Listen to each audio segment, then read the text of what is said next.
Good morning student. हम लोगों ने लास्ट वीडियो में कर लिया था इनकम एंड एक्सपेंडिचर और पीएनएल अकाउंट में क्या डिफरेंस होता है। तो फर्स्ट है इनकम एंड एक्सपेंडिचर का मेन ऑब्जेक्टिव क्या था, excess of income over expenditure और excess of expenditure over income को कैलकुलेट करना। इसका मेन मोटिव होता है नेट प्रॉफिट और नेट लॉस को कैलकुलेट करना।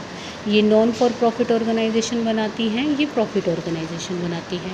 ये किसकी हेल्प से बनाया जाता है, रिसिप्ट एंड पेमेंट की हेल्प से बनाया जाता है। और ये किसकी हेल्प से बनाया जाता है, ट्रायल बैलेंस की हेल्प से बनाया जाता है। ये सरप्लस और डेफिसिट शो करते हैं, ये नेट प्रॉफिट और नेट लॉस शो करते हैं।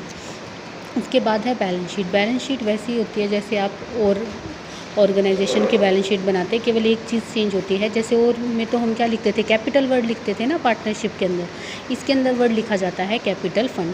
वैसी आपकी एसेट्स होती हैं, लायबिलिटीज़ होती हैं, वही सब होता है बैलेंस शीट के बारे में। तो इसके बाद देखिए फर्स्ट इलस्ट्रेशन है, ये रिसिप्ट एंड पेमेंट गिवन है तुम्हें, और इससे तुम्हें क्या बनाना है, इनकम एंड एक्सपेंडिचर बनाना है।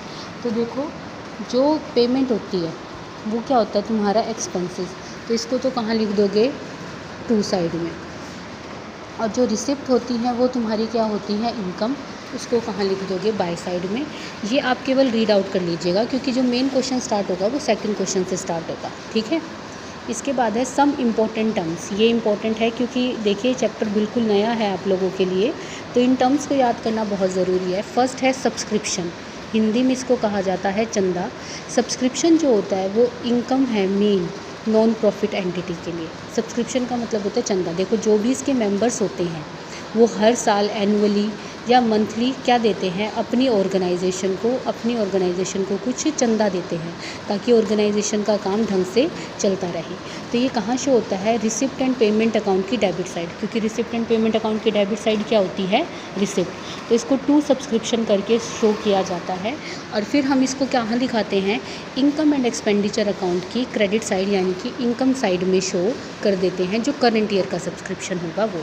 तो सब्सक्रिप्शन वो एक तरह से मेन सोर्स है इनकम का फॉर नॉन प्रॉफिट ऑर्गेनाइजेशन, जो कि इसके मेंबर्स क्या करते हैं, पे करते हैं इसके ऑर्गेनाइजेशन को, ठीक है। फिर है लाइफ मेंबरशिप फ़ी। देखो नाम से क्लियर हो रहा है लाइफ मेंबरशिप फ़ी।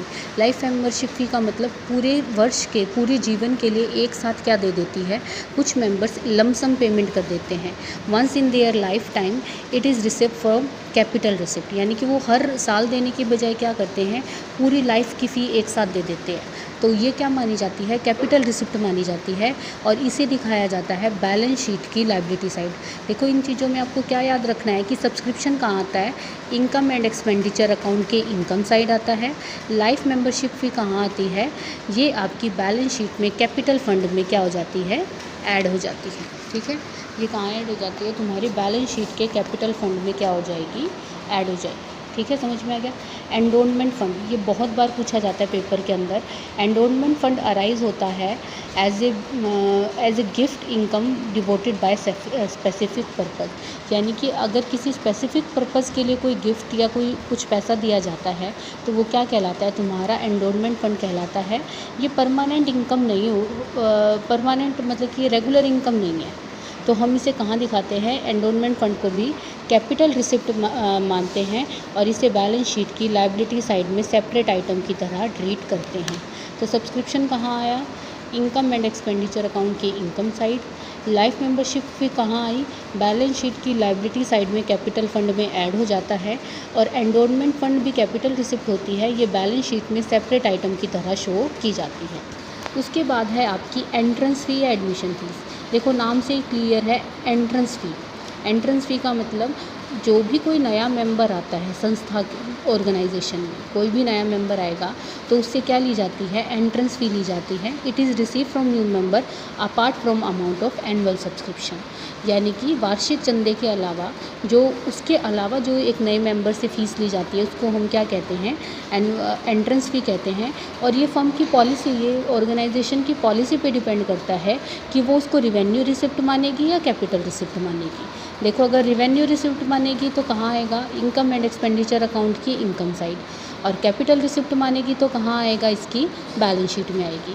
तो ये किस पे डिपेंड करता है, ऑर्गेनाइजेशन की पॉलिसी पे डिपेंड करता है। और अगर क्वेश्चन में कुछ भी मेंशन नहीं है तो आप इसको क्या मानोगे, रिवेन्यू रिसिप्ट मानोगे, ठीक है। जैसे कि ये क्वेश्चन भी है, देखो इससे रिलेटेड, एंट्रेंस फी से related. During the year 2016 and 17 entrance fee receive हुई है 1,20,000। क्वेश्चन में कुछ अदर इन्फॉर्मेशन नहीं है। अगर कोई अदर इन्फॉर्मेशन नहीं है तो ये कहाँ आएगा, इनकम एंड एक्सपेंडिचर अकाउंट की इनकम साइड में आ जाएगा। ठीक है, इसके बाद क्या कह रखा है, 2016 एंड 17 एंट्रेंस फ़ी है 1,20,000 और इसे कैसे ट्रीट करना है, रिवेन्यू रिसिप्ट की तरह। रिवेन्यू रिसिप्ट कहाँ आते हैं, income and expenditure account. Revenue receipt और कैपिटल रिसिप्ट में अंतर पता होगा आप लोगों को। रिवेन्यू रिसिप्ट जो हर साल मिलते हैं, कैपिटल रिसिप्ट जो कभी कभी मिलते हैं।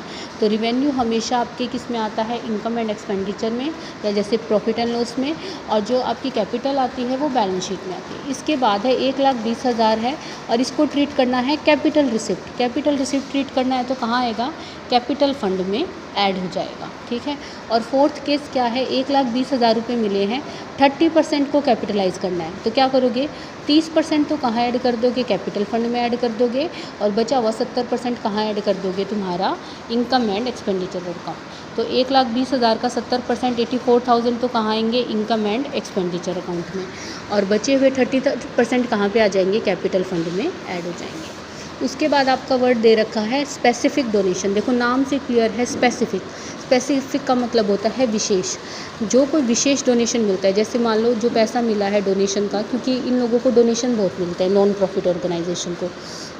तो मान लो उनको पैसा मिला है बिल्डिंग बनाने के लिए, या उनको पैसा मिला है स्विमिंग पूल बनाने के लिए, तो वो पैसा, वो डोनेशन वो इसी पर्पज़ से यूज़ कर सकते हैं। तो ये कहाँ आते हैं, बैलेंस शीट की लायबिलिटी साइड में दिखाया जाता है।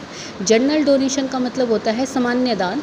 इस पैसे को वो कहीं पे भी यूज़ कर सकते हैं, किसी भी तरह के खर्चे के लिए यूज़ कर सकते हैं। तो ये कहाँ शो होता है, इनकम एंड एक्सपेंडिचर अकाउंट की क्रेडिट साइड में शो होता है। और स्पेसिफिक डोनेशन है तो कहाँ शो होएगा, liability side of the balance sheet. Legacy, ये इंपॉर्टेंट वर्ड है। लेगेसी का मतलब होता है वसीयत। देखिए कुछ ऐसे व्यक्ति होते हैं जो अपनी विल में, विल का मतलब होता है, आपको पता होगा कि अगर पर्सन मरता है तो वो अपने पीछे अपनी वसीयत छोड़ के जाता है, विल छोड़ के जाता है। अगर वो अपने विल में कुछ अमाउंट किसके लिए दे गया है, नॉन प्रॉफिट ऑर्गेनाइजेशन के लिए दे गया है, तो ऐसा कोई भी पैसा अगर ऑर्गेनाइजेशन रिसीव करती है तो वो क्या कहलाती है, उसकी लेगेसी कहलाती है। और ये नॉट रेकरिंग नेचर की होती है, तो ये भी कहाँ शो होती है, ऑन द लायबिलिटी साइड। तो लेगेसी भी कहाँ शो होती है, ऑन द लायबिलिटी साइड। इसके बाद है सेल ऑफ ओल्ड एसेट्स। इसको वैसे ही ट्रीट करो जैसे कि पीएनएल को ट्रीट करते थे, कि अगर कोई लॉस हुआ है तो एक्सपेंडिचर साइड दिखा दो, और प्रॉफिट हुआ है तो इनकम साइड दिखा। न्यूज़पेपर वगैरह बेचे हैं पुराने, रद्दी वगैरह, स्पोर्ट्स मटेरियल बेच रहा है, तो उसको कहाँ दिखाओगे, इनकम एंड एक्सपेंडिचर अकाउंट की इनकम साइड में। पेमेंट ऑफ ऑनोरियम का मतलब क्या होता है, देखो ये लोग जो होते हैं ये कुछ बड़े पर्सनस को लेक्चर्स वगैरह के लिए बुलाते हैं। जैसे मान लो किसी डॉक्टर को बुला लिया या किसी मोटिवेशनल स्पीकर को बुला लिया। अब ये उन लोगों को रुपए तो देते हैं, लेकिन वो ऐसे सैलरी वगैरह के रूप में नहीं दे सकते ना, तो वो उनको ऑनर के रूप में कुछ पैसे देते हैं या टोकन मनी जैसा भी वो देते हैं। तो उसको क्या कहा जाता है, पेमेंट ऑफ ऑनोरियम, यानी कि एम्प्लॉयज़ ऑफ इंस्टीट्यूशन को पे किया जाता है। उनको हम कहाँ दिखाते हैं, इनकम एंड एक्सपेंडिचर अकाउंट की एक्सपेंडिचर साइड। तो ये भी एज एंड एक्सपेंडिचर आपको क्या करना है, ट्रीट करना है। इसके बाद है जर्नल और स्पेसिफिक डोनेशन में आपको क्या करना है, अंतर करना है। तो जर्नल डोनेशन होगा तो कहाँ आएगा, इनकम एंड एक्सपेंडिचर अकाउंट की इनकम साइड आएगा, और स्पेसिफिक डोनेशन होगा तो कहाँ आएगा, आपका बैलेंस शीट की लायबिलिटी साइड में आएगा। तो आज आपको ये सारे, आपको क्या याद करना है, इनकी डेफिनेशन भी लर्न करनी है, और आपको ये पता होना चाहिए कि स्पेसिफिक डोनेशन कहाँ आता है, कैपिटल फंड कहाँ आता है, सब्सक्रिप्शन कहाँ आता है, लेगेसी कहाँ आती है। तो ये सब आपको लर्न करना है, और फिर कल से हम इसके क्या करेंगे, न्यूमेरिकल स्टार्ट करेंगे। ठीक है।